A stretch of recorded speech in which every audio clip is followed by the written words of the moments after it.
Şəbnəm, yenə də sənə bildirirəm.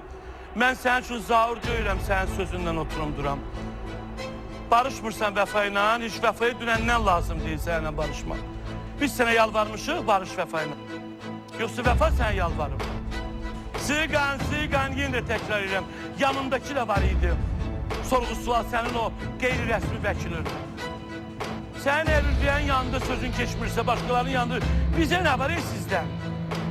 Niyə açığın gəlir ki, sənin videoların TikTok'da Vəfaya nələr dedin, onlardan danışdım, xətrimə deyildi. Çünki sənə öyrətdilər ki, çıx efirə ağla ginən və cəmaatın sənə yazdığı gəlsin, cəmaatın heç şey yadından çıxmır. Siz hələ o qədər böyüməmişsiniz, mənə şəxsən bir söz deyirsiniz. Mənim adım Aygün Kəzimova ilə, Röya xanımdan, İlhamə Quliyeva ilə hallanıb, alaq otları ilə hallanmayıb adım.